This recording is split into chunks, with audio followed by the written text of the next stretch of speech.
Went ahead and print out this page. Mass transfer. Simply defined, mass transfer is the net movement of mass from one location, usually meaning steam, phase, fraction or component, to another. Mass transfer occurs in many processes such as absorption, evaporation, adsorption, drying, precipitation, membrane filtration, and distillation. Mass transfer is used by different scientific disciplines for different processes and mechanisms. That's basically all you really need to know. But I noticed here, this is what I do a lot of. I read these Wikipedia pages because they're essentially like a perfect representation of how closed-minded and dogmatic and basically myopic establishment science is. Because if you try to alter these Wikipedia pages, and try to say something important, what happens is you get deleted and you get banned from using the page, and it's just not healthy the way Wikipedia editors look at the world. They don't look at the world in a scientific fashion. They look at it in an encyclopedic type fashion. They don't have the minds required to develop new understanding of nature. They're more like robots, if anything. But anyways, it says here, in astrophysics, mass transfer is the process by which matter, gravitationally bound to a body, usually a star, fills its Roche limit. Now, Roche limit, a Roche lobe, is something like you have two objects, and you have a lobe around it, this hypothetical, and then it passes this lobe right here. It passes over the lobe, and then the mass starts transferring to the other star. This is there's a word for this process. It's called surrealistic, or not reasonable. I guess those two words can sum up Roche lobe. It's just an idea they invented back in the early 20th century that doesn't actually have any real meaning or physical importance. Anyways, and becomes gravitationally bound to the second body, usually a compact object, white dwarf, neutron star, or black hole. These are very iffy. These are nonsense. These are definitely iffy. I would go more with pulsars. And white dwarfs are very magical things. I still don't understand those yet. I say magic because I'm just completely confounded by them still. Anyways, and is eventually accreted onto it. It is a common phenomenon in binary systems and may play an important part or important role in some type of supernova and pulsars. Pulsars, yay for pulsars. I like pulsars. Those are very interesting. Supernova, these are very iffy. I suggest we stay away from them until our telescopes get good enough to observe those things instead of going with the idea that they explode. Because if people have looked into how I made the discovery, that's why I made the discovery. I looked up the final stages of a star's evolution, and it supposedly means that the differentiated star with iron and the nickel in the core, magnesium on the outside, and oxygen, helium, hydrogen on the outside was the Earth. I was like, oh shit, it's actually the Earth. The Earth isn't going to explode, so I'm really iffy about this interpretation. Anyways, if you'll notice here, nothing in mass transfer in this. I mean, sure, it's like, oh well, this is astrophysics, This is very, very poor. This is poor astrophysics. This is outdated, poor astrophysics. And that being said, mass transfer actually happens between two stars, and both stars lose mass. One doesn't gain it from the other. That's highly, highly unreasonable. Especially if they're both radiating and they both have solar wind going towards each other. No, they're not gonna. If they're ejecting solar wind, how are they gaining mass? That doesn't make any sense. But anyways, you have a young star, which is, a young asteroid, which is a star, the really big, bright, shining ones. The solar wind, coronal mass ejections, and solar flares get ejected out, and they hit an older asteroid or a planet, and they rip away the outer atmosphere.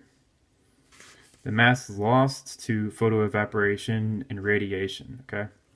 So eventually, if one of these objects is going into orbit around this one, what's going to happen is that star is going to keep continuously rip away the outer layers, and it's going to get smaller. So it's going to rip away the atmosphere. That's mass transfer. So not only is this object losing mass to solar wind, coronal mass ejections, and solar flaring and getting smaller and dimmer, it's ripping away at another object that's really close to it and basically burning it up. So this example would be like a hot Jupiter. These are hot Jupiters right here. But obviously they can be a lot larger than Jupiter or even smaller. But you have a few tens of millions of years of that. Keeps on ripping it away, ripping away, ripping away. You eventually will end up with what was in the central regions of the star, of the asteroid, and the most stable pieces will be there. The rocks, minerals, and the iron nickel core, which is in the very dead center of the object. And that will remain very stable and probably have a thin atmosphere left over, and that's what we have on Earth right now.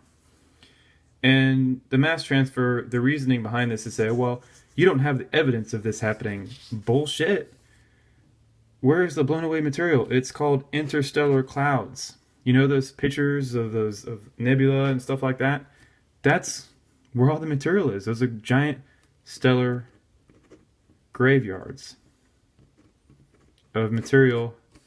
I guess you call them like, I don't know.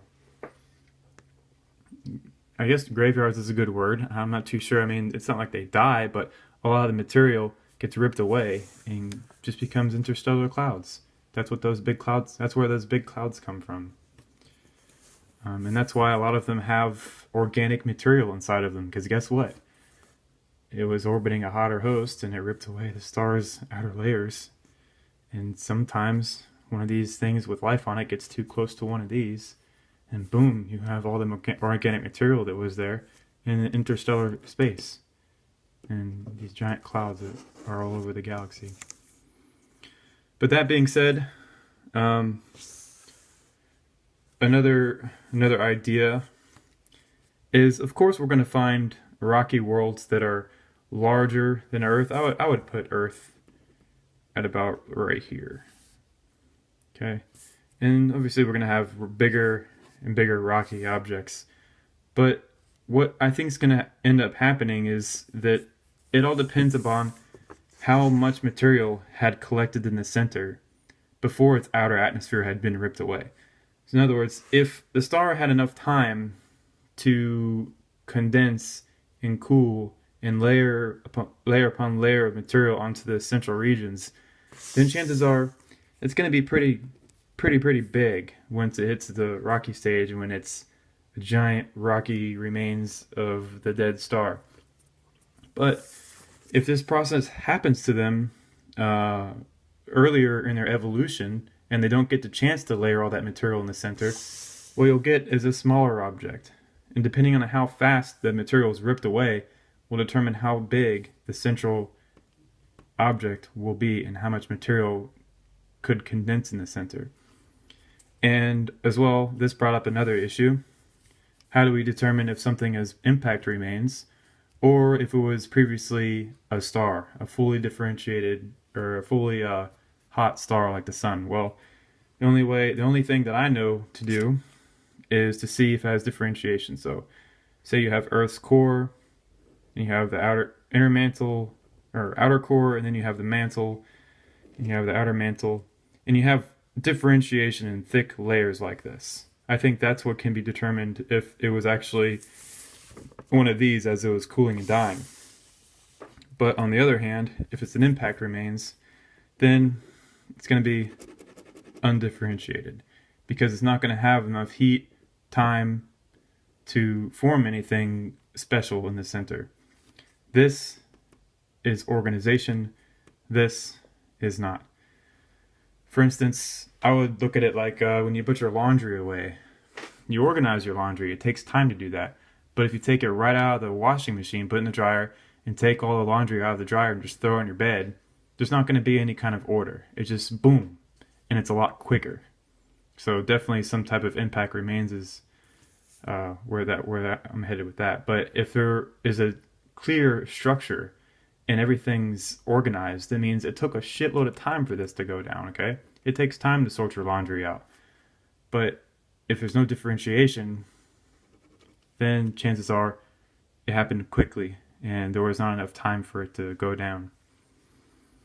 All right, well, hopefully this talk adds something to mass transfer in the light that it's supposed to be, as opposed to this very poor 1940s, 50s style mathematical nonsense. Today is February 14th, 2016.